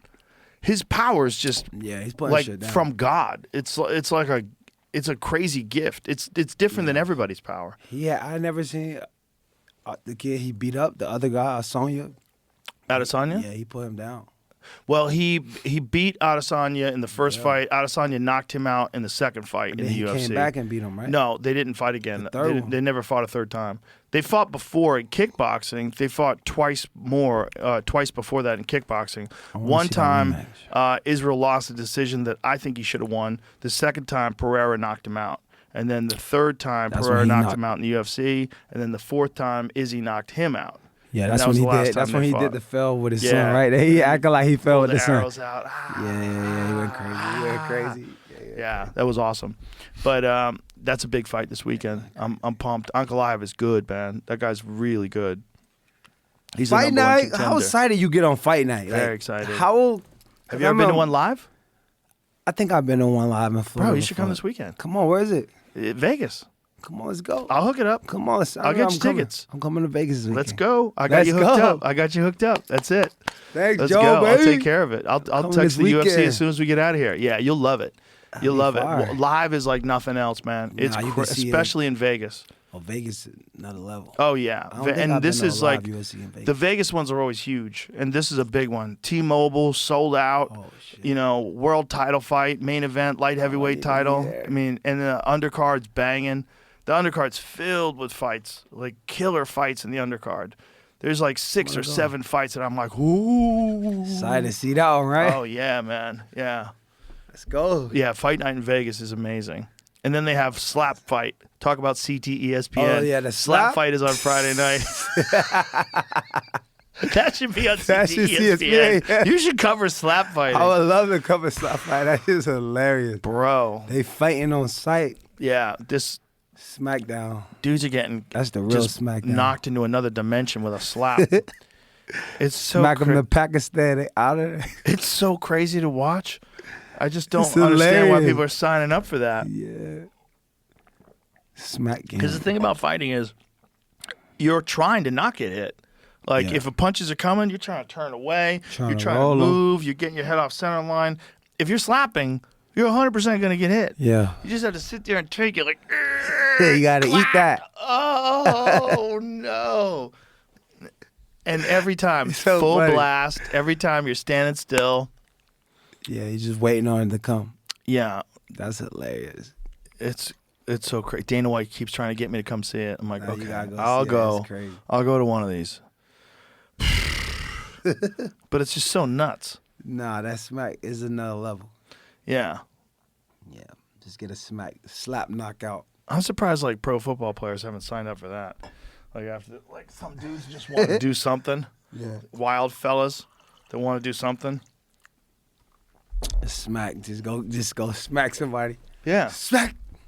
The Yeah, problem that's- is that's crazy. I get what do? You like flip a coin to see who gets to slap Get who the first slap. Because that's somebody. That's the thing. Like somebody has to Yeah. hit you first. That's a huge disadvantage. Yeah. Because if you get slapped hard Knocked first, out, you ain't gonna get the get back. exactly. Yeah. I mean, I don't even know how it works. Like, can you get really rocked and then they'll let you get slapped again? I feel like Like, if you get super rocked, like your legs give out, Nah, you barely done. get up. Are you done? If you go down, are you done? yeah, you've done your. What your, are the rules? Your slap ain't worth for shit. Aren't you supposed to hold something in your hand? 30 seconds. You have 30 seconds to shake back? That's a long time to recover. Something like that. Yeah, that's 30 crazy. seconds is a long time to recover. Yeah, that's just look. Yeah, Oh, if you fall? There's like, yeah, there are rules. But Oh, so if you get knocked down, it's over? yeah, you smacked out. What's next? Like, when are we going to have gladiator fights? Well, they already do that in other countries. That people put on armor and fight with swords and shit. You kill each other. They don't kill each other, but they beat the fuck out of each other with swords and shields and shit. Yeah. One dude was beating this dude in the head with a shield. I was like, what? going on? What are we doing? 60 seconds to recover. You got a 60 minute to recover, seconds. like a timeout. See, that's the good thing about MMA is that you don't get chances to recover. So you don't get to get knocked out again. Because a lot of these times guys get dropped and then they get a standing 8 count. Like in boxing, that's particularly dangerous. You get a standing 8 count, they clean off your gloves. Are you okay? You're like, yeah, come forward. And then you slowly Double getting it. your shit back together. But you're not back yet. You're still You're just fighting to get back. You're yeah, still you're out of it. You're still out of it. Still walkie. And you're still like you don't know exactly what's going on. on. And You just like, shit, what boom. happened? And then more punches. Boom. The boom. kitchen sink hit Yeah. you. Shit. So- Whereas in MMA, the fight would have already been stopped. yeah, it's been like, yeah, this guy's done. But then the other side of it is in boxing, guys go down, flash knockdown, get back up, they're okay. They brush their gloves off and then they go back to fighting and they're all right. You know? Yeah, Do you watch boxing at I all? love boxing. Did you see the Gervonta Davis Lamont Roach Yeah, fight? that was trash. Well, I thought it was a good fight. You didn't think it Great was... fight, but I just champion guy taking a knee, talking about greasing his hair. Yeah, that was crazy. I'm like, yo, how you just in the middle of the fight just go wipe your face? Also, here's the deal. If you take a knee, that's That's a knockdown. That's a knockdown. Subtract 2, right? I You didn't got even- hit with a jab. Yeah. You took a knee. And then you walked off. Exactly. That is a knockdown. So Yeah. I think they're reviewing that right now. Nah, that guy should have lost maybe. Well, I feel like if they do review it and they do judge it as a knockdown, which it was clearly a knockdown to For sure it's a everybody, knockdown. you take a knee, that's a knockdown. If I you walk think off in the they will middle of- probably give it to This is a Lamont. very interesting rule. They have a power slap that kind of talks about what you guys were just discussing. Okay, the promoter may, but is not obligated to, incorporate the following rule for any event, for any specific category matches, such as title matches. A participant was the first defender in round 1 and did not elect such position, and B, there is a KO or TKO finish of such participant in round 1. Then, after the referee declares a finish, a clock of 2 minutes begins. During this time, the defender is given 2 minutes to recover and be examined by the supervising physician. If the supervising physician, in consultation with the referee, determines that the defender has established their fitness to continue and is without medical health risk for purposes of delivering one strike to the opposing participant within such 2-minute period and not receiving any further strikes as a defender, then the referee will announce the commencement of the redemption round and will instruct the striker to complete one permitted slap of their opponent. If the return strike results in a KO or TKO finish of their opponent, the match is declared a draw. If the return strike has any other result, the match result stands. That's crazy. So you can get KO'd, you get finished, they give you 2 minutes to come back, and if you could knock that guy out, then it's a draw. They also haven't used the rule yet. So you go knockout for knockout. Boy, that rule looks like it's written by lawyers, doesn't it? Doesn't that rule look written by lawyers? So find out what's happening, because I think they were going to announce something today about Lamont Roach, Gervonta Davis decision on the knockdown. It was a very good fight, though. Lamont Roach is very good. I was really impressed. Because Tank Yeah, is he was really nasty. Tank is so fucking powerful. He's so vicious. Like his one punch power at 135 is like nobody else's in the division. Like the Nah, he way got the he kitchen starches sink. people is crazy. Yeah, exactly. He gets so much torque and power into his punches, and he's so fast that he covers ground and his uppercuts, they're just fucking devastating. So like for Lamont Roach, not just to survive, but Do some damage. to do damage and Put him on the knee. basically bring it to a draw, which if they do change this because of that knee, it becomes a victory. I think it should be a victory for him, and I think they should do a rematch. Like, 100%. everybody saw it. You can't get around what everybody saw. Look, it wasn't a legit knockdown like he hurt Tank. Tank did have some shit in his eyes, but what are you doing putting shit in your hair when you have a world title fight? That's crazy. And no one want to hear about it in the middle of a No. fight. That no one cares. If a fly by, drop the ball, bro. Right.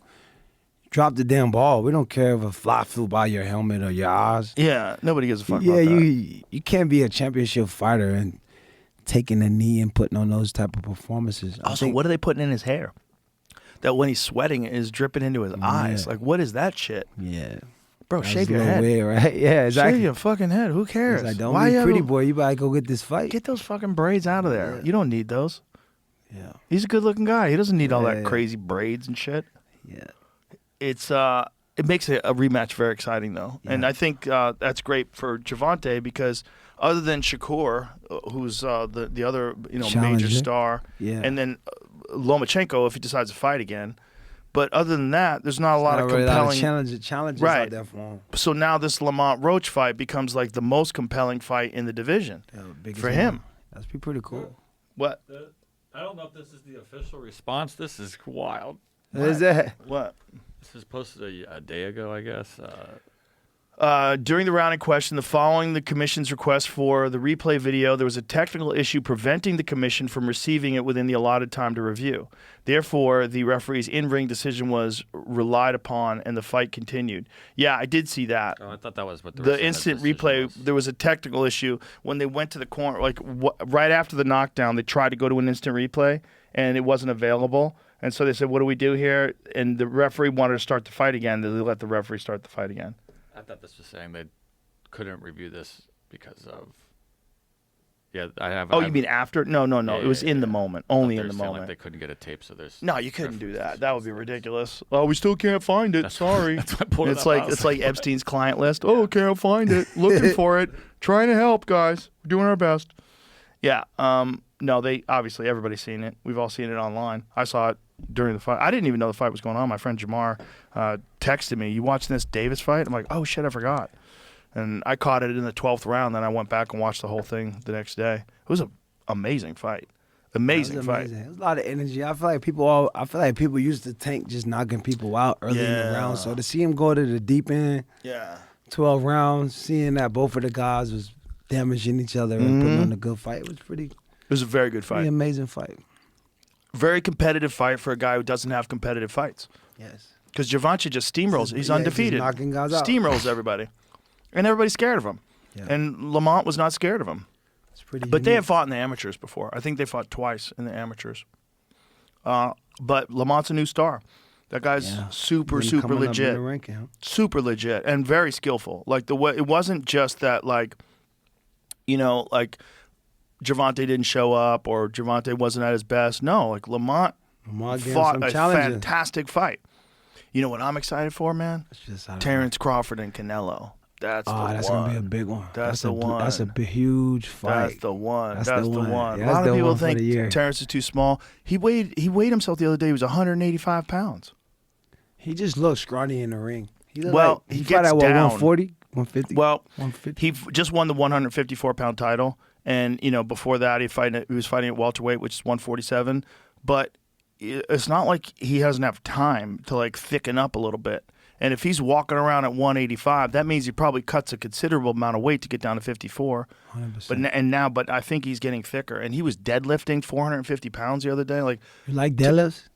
I think they can fuck your back up. Them shits is trash, bro. You do a deadlift, you just fucking your back up. You can fuck your back up. Yeah, like I don't know who made up do deadlifts. That's the worst shit Power you could ever do. lifters. Like for what though? Like what is it? You never gonna do that motion and fight it. And what is this? It's supposed to make your back strong? It's supposed to make your overall chain strong. It's one of the best exercises to make your overall chain strong. So trash. Because you're picking up the bar off the ground, like, and there's already gravity. Right, and so a lot of stress on that lower back. Super stress on your lower back, your knees. You gotta. The worst Robert Oberst. Ever. Robert Oberst, you know who he is? He's he did the podcast once. He's a professional strongman, like one of the biggest motherfuckers you ever see, like a house, just like this big. He's like, don't do deadlifts. Never do deadlifts. It's gonna ruin your back, your knees, everything. You hurt yourself. Yeah, it's no position you're gonna put yourself in fighting that gonna make you bend over like that. A lot of guys do them though. It's the worst thing you could ever do. I've heard people say that if you do them correctly, they can decompress your back, and I'm like, you could do a lot of more exercises for your back. But I'm like, explain how. Explain how it can ever decompress your back. You're pounding your back. You're picking up weights no from matter the floor. what you do, as you're lifting, even if you're like fully extending and stretching your body forward, there's nothing doing nothing. You're straining compressing your back when you have that enormous amount of weight. There's no way you're not compressing your back. You gotta compress your back. What about lighter deadlifts? Like, what about deadlifts, just like for I'm like, reps? deadlifts is trash, man. You want to do leg exercise, work your hamstring, glutes, and do calf raises or something else. Do you do Nordic curls? Do you ever do Nordic those? curls is the best. You Great do for those? your Yeah. hamstrings. Yeah, Oh, they're the yeah. best. Tremendous for your Isolate your hamstrings. hams right away. Yes, yeah. If you want to work your Hard leg to and do, lower back, too. do those, yeah. The first time I did it, I was like, what? I couldn't do one. Yeah, I was like, this isolate is your crazy. hamstring right away. It's no cheat. Yeah, no cheating. No Yeah. cheating. All hamstrings. And All hams. Such a great exercise The just to best- develop strength around Best your knees, too. isolation, Yeah, best isolation Yeah. for hams. So when you're in the NFL, Yes. like, what is the strength and conditioning program like for a receiver? Like, do they tailor your strength and conditioning routines depending upon what position you play, and depending on? Absolutely. So, like, for a guy like you, Yes. you obviously have to stay fast, You got to be quick and twitchy. I feel like, twitchy. and you got to, twitchy means you Right. explosive to get out. Yeah, you got to be very Yeah. elusive just in Yeah. your body movement. But you want to have a lot of strength too. Just enough because you're going to get hit, pushed around in your shoulders and your legs and your glutes. So, what kind of stuff do they have you do? So me, launches, single launches, explosive launches when you're driving up, Mm-hmm. hamstring curls, bench press, dumbbells, single arms, a lot of core rotations. You know what I mean? A lot of single leg calves, a lot of ankle work. Do they have you do plyos? For sure, plyos. Single leg jumps, 2-leg jumps, explosive sideways linear jumps. And when they make a program for you, do they lay out like what the progress that they're looking to achieve? Like how do they do like a program for a guy like you? See, the NFL usually they just really put. I mean, it's a team made up of 50 players, 60 players. So sometimes the weight room usually just have specific sheets that guys follow with the training. But the more smarter you are, the more intuitive you are as a player individually. You need to. For me, the little things that made me the difference, like working on little stuff, like your arch. You may not think your arch is important muscle or how to work the Arch of your foot? The arch of your foot, yeah. Really? Yeah. Gripping the towels with your big toe, grabbing the towel, working the arch, making your big toe go over here. Because your arch is, super important with being a receiver. Really? Super I never important. thought about that. So you do like foot strengthening Or screening exercises. even your big toe. Imagine Explain you running it- in the game and your big toe just give out. Right. That happens to guys, right? Yeah. Turf because- toe. Turf toe, exactly. So it's like the little exercise that could eliminate your feet from just being healthy. You know what I mean? Your arch, your big toe. Because that's the first thing that hit the ground. And guys don't really consider these things when they just want to work the big exercise muscles that, but it starts from the ground up, your feet. If your Yeah. arches and your big toe could be good and strong. It's the Nick first thing they're gonna Curzon. hit. Nick Curzon's a famous strength and conditioning guy in the MMA world, and that was what he told me. He said foot strength is the number one flaw that a lot of people have. Exactly, because they Yeah. don't feel like that muscle or that need to be worked out. They think shoulders, Yeah. the big muscle. So it's all about the little stuff that preeminate your success, man. You a receiver, you're going to have to get off the ball. You're going to have to run and cut, stop. So the more important thing, you could get right at your feet. That's going to be the first thing to hit the ground. So can you explain to me what you're doing with your toes on a towel? So let's say if it's a towel, like, when you run, you got the ball of your feet. Right. The ball of your feet hit first, Right. and then you grip. Right. Ball of your feet, then you grip the towel. Right. Ball of feet hit, then grip. So you're working that arch and you're working on just the grip of your toes. And are you just holding the towel with your hands? Like how are you doing the towel? You put the towel on the ground. This is on the Yeah, ground. just like that. Have you done this, Jamie? Yeah, I do it all the time. You do it all Every the day, time, right? Yeah. How come you never told me? Wow. Yeah, but this the best right there. That work your arches of your feet. That little exercise right there, Joe, that make a tremendous difference in your feet, bro. Wow. I don't I'm feel going like to do that tomorrow. people How know many the reps difference. do you do? I feel like you could go 2 minutes, just I burn used out. to do it. You Yeah, just do it burn until you out. burn out. Yeah, you're going to feel the burn right away. Wow. And then does it suck to walk Nah, I afterwards? feel really good to walk. You're going to tell the difference with your feet right away. Wow. I jump rope. I feel like Jump rope that's is really nice. good for your feet. Really good, yeah. Yeah. But this is the maintenance of your feet with just a low exercise. Yeah, that seems like a really smart one. Yeah, this is physical therapy, one of the best exercises you could do. To just, What happens when you get too good at the towel? Do you move up to like a rug? Yeah, you go single leg. Now you go single leg single on leg. one leg grip Oh, ooh. So like standing on one leg, and grip, yeah. and then so you're balancing and then gripping at the same Exactly, time. you stack it up and you take the balance. To the, Ooh. you know what I mean? The grips to the balance. Oh, I So like now it. you're active on it while gripping. I like it. Yeah, Yeah. yeah. It's You all know- about your wills, man. You know what I just started incorporating into my workouts like you over put the in? last few months that I never did before is rotational exercises. And I feel like an Rotating, asshole. right?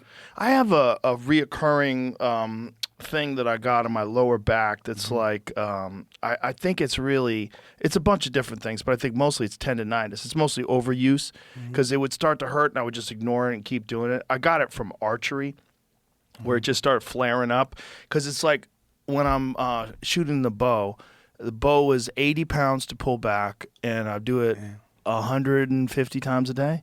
Damn. So that's like 150 rows with Yeah. 80 pounds. So That's a lot of stress on doing your back. that all the time, my Rocking your lower back. back and stabilizing, it started to flare up, and I'm an idiot. So I was like, "Don't be a pussy. Just power keep through going, this shit." power through." Yeah. And in power through, and it got inflamed, and it's taken a You few gotta be months for smart. it to get better. But one of the best ways it got better was rotational exercises. You know, like Yeah, with a this- bar where you like Yeah. twist it Rotate, like yeah. that. Those with cables, like Yeah, that's man. the best exercises. Oh, it's like that's Yeah, movements. It works so well with athletics. Well, for me with martial arts, it works so well. And I'm like, why wasn't I doing that before? Like I would just do linear stuff like chin ups, push ups, Yeah, dips, the squats, basic. all that other basic shit. But when I started doing twisting things, I'm like, man. And then I feel like I have more power now More with range things. and ability, right? Yes, I have more strength in my lower back. So for kicking, like it's everything in there. It's like that the That ability whip, to, right, that- that ability to whip. And I'm like, why wasn't I doing this forever? Yeah. It's kind of crazy that it took me getting injured before I started doing it. That's how it always happened. You know what my take favorite one is?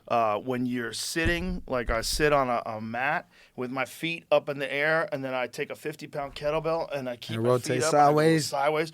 Ooh, that's the one, That's the dude. one right there, That yeah. is the one because when you do like that, it's like you just feel You feel all good, that all your shit in there. rotators. Yeah. Yeah. And it warms everything up and it loosens it, it stretches it a little bit because when you get to here, you know, you're challenging your range of mobility, and then you get to here and here, and you know, it's like, and it's hard to do. So it's your abs are firing, everything's working. Yeah, we got everything activated, man. You look good at your age, man. Thank you very much. Thank you. No. I try. I'm trying to keep up. Try to just keep it active, keep it going. Amazing. But all those different exercises are huge, and I ignored a lot of them. But that's the thing about getting injured. Sometimes you get injured, and you go, okay, why did I get learn. injured? I need to do more preventative these. stuff. Yeah. Yeah, like you're doing with your feet. Yes. Like more of that. So when you do plyometric stuff, do they have you do stuff on like balance balls and shit too? Of course, bowling balls, explosive launches. Maybe put the track ladders. Oh yeah, yeah. You know, jumping over those is always a good one for plyo for explosion. Yes. You know what I mean? Yeah. Speed bands. When did players start realizing that that's something to incorporate? Because I would imagine if you go back to the early days, they were probably doing regular weightlifting stuff, right? Exactly. I feel like if you want to be an explosive athlete, you got to get into plyos. If you want to be explosive. Yeah.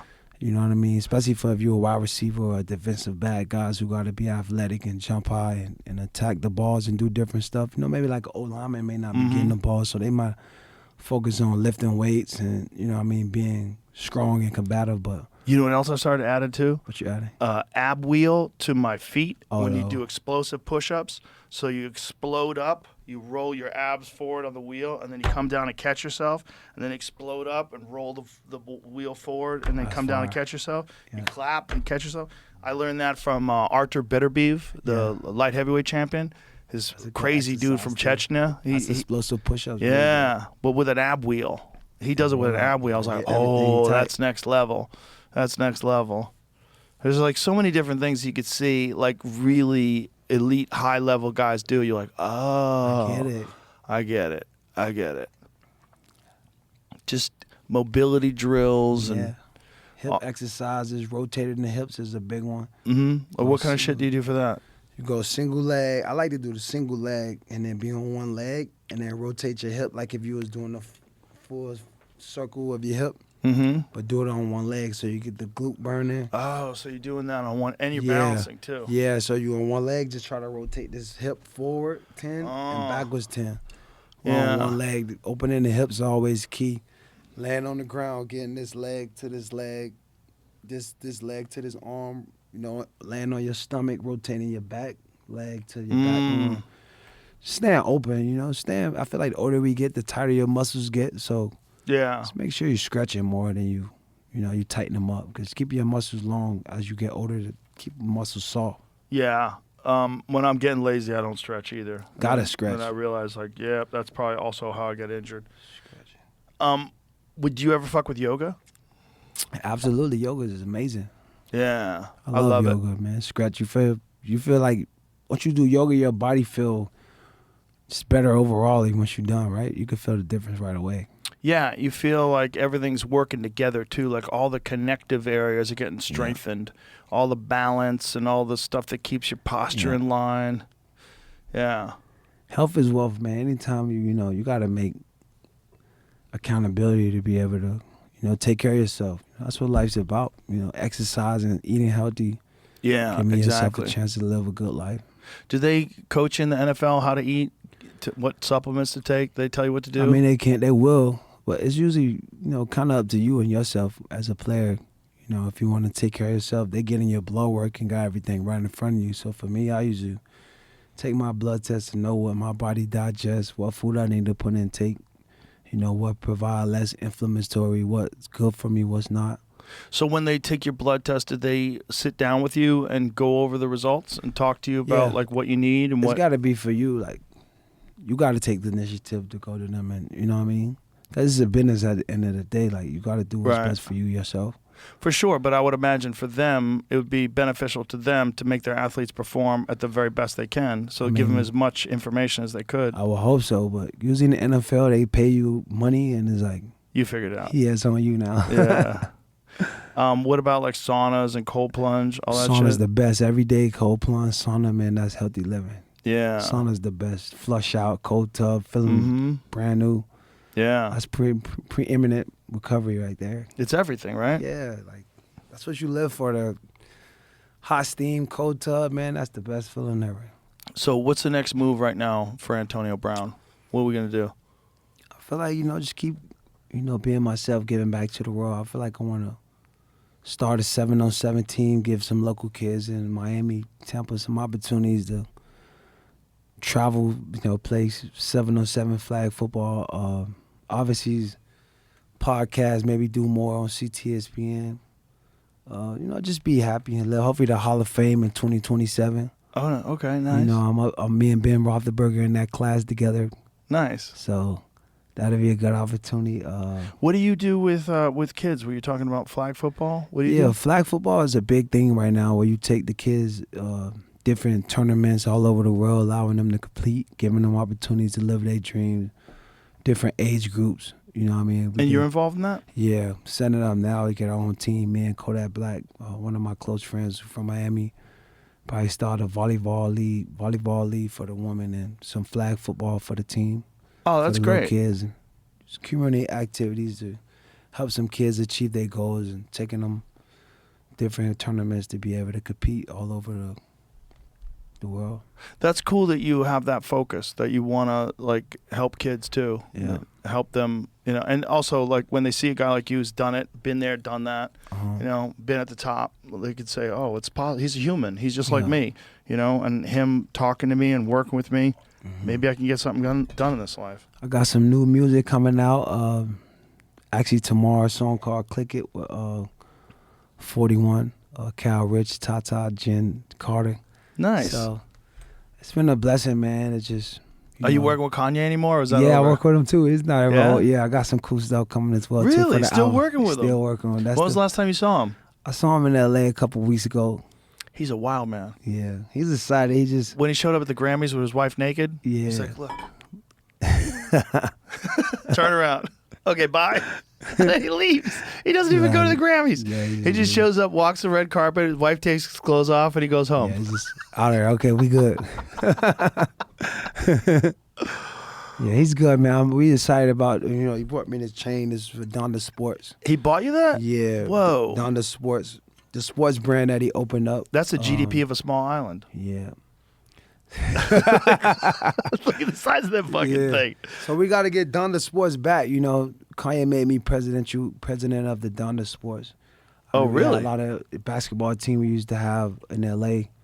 A lot of kids came out of, and we plan on getting back to it and doing some other things creatively in the music space. So I'm excited for those announcements coming soon in 2025. So Oh, that's cool. So Mm-hmm. what sports are you getting involved with? basketball has been a huge sports for Donda Sports. Had a couple players, come out of Donda Sports. So what is Actually it? in Is the he league doing? now. Is he managing them? Like what is what's Nah, the he had role? a whole prep school that was, allowing the kids to go to school, down to sports, giving them opportunity to play basketball, taking them to play different games.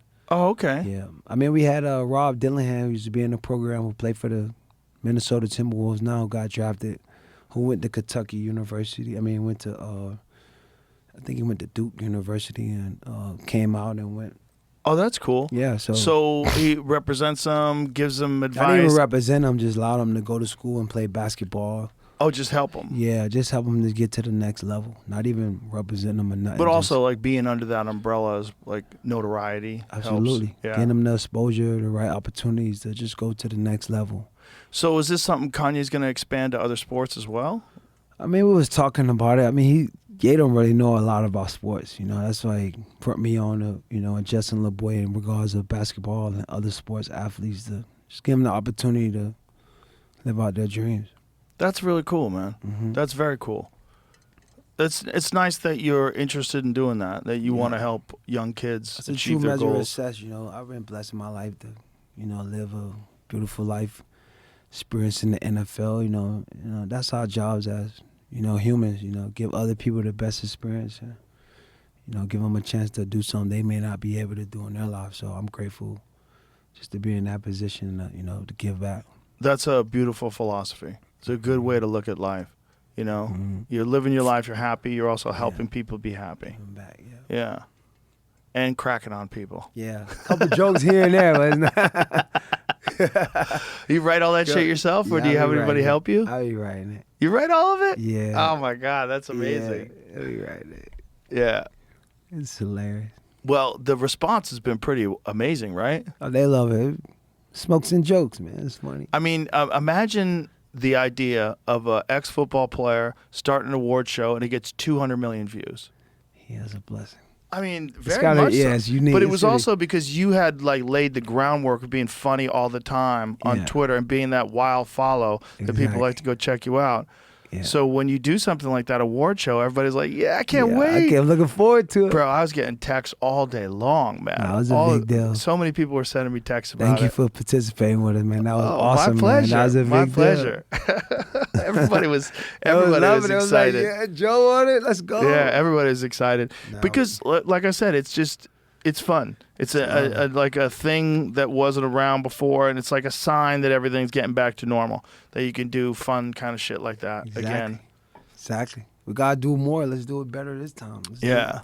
Well, I think now everybody is looking forward to the forward next to it. one. Like now it's established. When you have the second annual Now awards, we rolling. everybody's going to be very excited about it because it's a necessary thing. We need more ridiculous shit in this world to Excitement. take the burden off of a lot of people with just the regular life. You need fun. that. Yeah, we need an excitement. Yeah, it's valuable. It's not just Yeah. silly.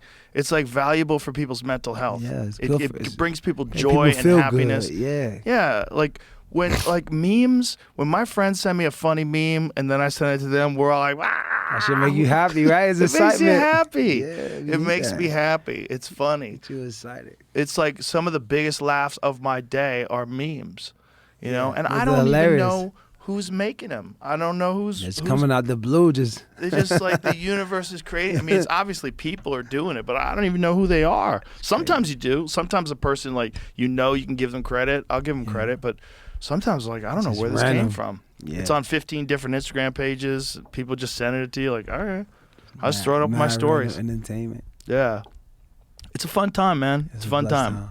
I'm glad you're a part of it. Because, having a guy like you out there, having a good time, cracking jokes, it opens up the door for other people to do the same. Absolutely. Just keep it light. Have a good time. Enjoy yourself. I love it. All right. Anything else you want to talk about before we wrap this up? I think we hit it all. We hit it all? I think All right. so, yeah. Beautiful. Tell everybody how they find you on X. AB. AB84 on X, AB on IG. Antonio Brown to the world. Hall of Fame 2027. Website? AntonioBrown.com. CrashOutBuckets.com. CTSPN.com. All right. That's it. All right, brother. Well, thank you very much for being Joe, here. thank you for Continued having me, success. man. It's amazing. I'm a fan. I'm excited. Love it. I love you too. All right. Thank you. Bye, everybody.